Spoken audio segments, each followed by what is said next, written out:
এই অবজেক্টিভটা লিখবো হচ্ছে পয়েন্ট আকারে। কি আকারে? পয়েন্ট আকারে। বুঝাইতে পারছি? এটা হচ্ছে কিভাবে হবে? পয়েন্ট আকারে দুইটা তিনটা পয়েন্ট হবে। ঠিক আছে? ধরো আমি সি আজকের ল্যাব রিপোর্টের জন্য যদি লেখো তাহলে কি লিখলাম? To introduce C plus plus language, ঠিক আছে, অথবা basic structure of C plus plus language, এরকম আর কি দুই তিনটা পয়েন্ট হবে। যে যে ল্যাব করবা ওইটা অনুযায়ী দুই তিনটা পয়েন্ট। তারপরে কি, তারপরে পয়েন্টে কি হবে? এই যে এক্সপেরিমেন্ট করতেছো, এক্সপেরিমেন্ট করার জন্য কি লাগবে? তোমার কিন্তু রিকোয়ারমেন্টস লাগবে না? Yes sir, apparatus. এক্সপেরিমেন্টটা কি? আচ্ছা, এক্সপেরিমেন্টাল রিকোয়ারমেন্টস কি কি লাগবে? তাহলে এই কোর্সের জন্য তোমাদের আপাতত কি লাগবে? কমপ্লিট পিসি লাগবে আর কি লাগবে? কোড ব্লকস হলে তো জানতে কিছু লাগতেছে না, ঠিক আছে? আবার এই যে মাথা, হাত, তারপর মাউস এগুলো নিতে হবে, তুমি বুঝছো? Yes sir. 3 নম্বরে আসি। 3 নম্বর হচ্ছে ডেসক্রিপশন। 3 নম্বরে কি? ডেসক্রিপশন। ডেসক্রিপশন। তো ডেসক্রিপশনে মূলত কি থাকে? এই যে ইয়েটা করছো কোডটা, এই যে ইয়েটা করছো, ল্যাবটা করছো, ল্যাবের জন্য তোমার থিওরি জানতে হয়েছে না? ল্যাব মানে প্র্যাকটিক্যাল। তোমার থিওরি তো জানতে হয়েছে। কি কি থিওরি জানতে হয়েছে সেই জিনিসটা ডেসক্রিপশনে লিখবা। বুঝাইতে পারছি কি না? তো থিওরিটা, এই ডেসক্রিপশনটা সবাই নিজের মতো করে লিখবা। একটা ল্যাব রিপোর্টে থিওরিটা এমন কিছুই লিখবা ওইটা রিলেটেড যাতে ফাইনাল যে আমি ভাইবা নিব, ভাইবার আগে ল্যাব রিপোর্ট পড়ে আসলে যাতে তোমার পড়া হয়ে যায়। বুঝছো? ডেসক্রিপশন হচ্ছে এভাবেই লিখবা। আর এই সেমিস্টারে আমার প্ল্যান আছে হচ্ছে ডেসক্রিপশনে কি কি লিখবা সেটা আমি কোশ্চেন আকারে দিয়ে দিব। বুঝাইতে পারছি? ওই কোশ্চেনগুলোই এখানে লিখবা মূলত। তাহলে তোমাদের থিওরি বলো, থিওরি কোর্স, ল্যাব কোর্স সবই হয়ে যাবে এখানে। ঠিক আছে? তারপরে 4 নম্বর হচ্ছে সোর্স কোড। 4 নম্বরে কি? Source code. সোর্স কোড কোনটা? যে প্রোগ্রামটা হচ্ছে করবা এই জিনিসটা হচ্ছে প্রিন্ট করে দিবা। কি দিয়ে? যেটা করছো কোড বক্সে যেটা করবা ওইটা কি করবা? প্রিন্ট করে দিবা। এই সোর্স কোডের সাথে আবার কি থাকবে? Hard code. বুঝছো? সোর্স কোডে কি থাকবে? হার্ড কোড থাকবে না? এই হার্ড কোডটাও কি দিবা? এসএস দিয়ে এখানে দিবা। সোর্স কোড আর আউটপুট দুটো আমি ছবি এসএস দিয়ে এসএস দিয়ে হচ্ছে প্রিন্ট করে দিবা। ঠিক আছে? আর লাস্টে কি থাকবে?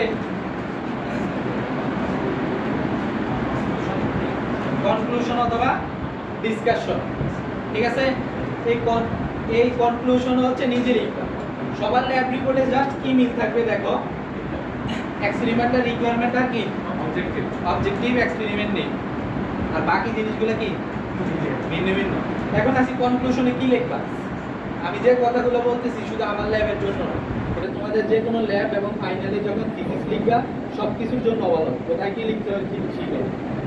কনক্লুশনে লিখতে হয় হচ্ছে এই ল্যাবে তুমি কি করছো, ফার্স্ট পয়েন্ট। কনক্লুশনে কয়টা পয়েন্ট হয় দেখো? কি করছো এই ল্যাবে তুমি, এই ল্যাবে কি করছো? যেমন আজকের ল্যাবে কি করছো? Basic structure 6। Yes sir. Clear? Yes sir. তারপরে লিখবা হচ্ছে এটা করতে গিয়ে কি কি প্রবলেম ফেস করছো। তারপর কি লিখবা? এটা করতে কি কি প্রবলেম ফেস করছো? এই কোডগুলা করতে, সোর্স কোড বা এগুলা করতে কি কি প্রবলেম ফেস করছো। আর লাস্টে লিখবা হচ্ছে এই প্রবলেমগুলো তুমি কিভাবে সলভ করছো। তুমি যে প্রবলেম ফেস করছিলে এটা কিভাবে সলভ করছো। এখন সবাই কি সেম? না স্যার, এমন কেউ আছে যে প্রবলেমই ফেস করো না, মাশাআল্লাহ। কেউ আছে প্রবলেম ফেস করছো সলভ করতে পারো না, কেউ আছে প্রবলেম ফেস করছো দেখা দেওয়ার কারণে এটাকে সলভ করতে পারছো। বুঝাইতে পারছি কিনা? যে যেটা করছো ওইটাই লিখবা। আর এই জিনিসটা কিন্তু একটা প্যারার মধ্যে হবে। এই যে তার মানে কি 3টা লাইন হবে আর কি মূলত। ঠিক আছে স্যার? এখানে কি স্যার মানে অনেস্ট যে একটা অনেস্ট লেখাটাই লিখবা। ঠিক আছে? Yes, sir. এটা যে একদম হুবহু পুরোটা লেখা দরকার না। ঠিক আছে? চ্যাটজিপিটিতে বানাই কিছু লেখা দরকার না। Yes sir. এই বুঝছো? Yes, sir. অনেকেই দেখতাম যে লেখে চ্যাটজিপিটিতে লেখালে চ্যাটজিপিটি কি লিখে দেয়? এই ল্যাবে এটা করছে, ভবিষ্যতে আমরা এটা এটা এটা ইউজ করব। যেই পড়া আমি জীবনে পড়াই না এটাও লিখে দেয়। বুঝছো? এটা হচ্ছে নিজেরা যা করছো তাই লিখবা। কতটুকু বুঝছো কিনা? তাহলে দেখো এই অবজেক্টিভ, ডেসক্রিপশন এখান পর্যন্ত সবকিছু হাতে লেখা, হ্যান্ড রিটেন, কনক্লুশনে হ্যান্ড রিটেন। জাস্ট এই জিনিসটা কি কোড প্রিন্ট। বুঝছো? Yes sir. এই সবগুলো মার্চ করে একটা কি করবা? ল্যাব রিপোর্ট নিয়ে আসবা। তো আগামী ল্যাবের জন্য আমি এখানে ডেসক্রিপশনে কিছু দিচ্ছি না, জাস্ট সি প্লাস প্লাস ল্যাঙ্গুয়েজটা কি, সি প্লাস প্লাস ল্যাঙ্গুয়েজকে কি বলা হয়? Object ওরিয়েন্টেড প্রোগ্রামিং কেন বলা হয় এই ডেসক্রিপশনে কি লিখবা নেক্সট ল্যাব রিপোর্টে সি প্লাস প্লাস কে কেন অবজেক্ট ওরিয়েন্টেড প্রোগ্রামিং বলা হয় তারপর সি প্লাস প্লাস এর জন্য এই যে বেসিক স্ট্রাকচার হচ্ছে ডেসক্রিপশনটা লিখে দিবা যে হেডার ফাইল কি এখানে তারপরে ইউজিং নেম স্পেস এটা হচ্ছে বেসিকটা আচ্ছা এখানে যা যা লাগছে সবগুলো বেসিক। বলছি এগুলা নিজের ভাষায় লিখে দিবা at least আচ্ছা আচ্ছা কখনো ভুলে গেলে যাতে এটা পড়ে আসলো পারো আচ্ছা আচ্ছা এতটুকু বুঝছো ইয়েস স্যার। আজকে ল্যাবে এতটুকু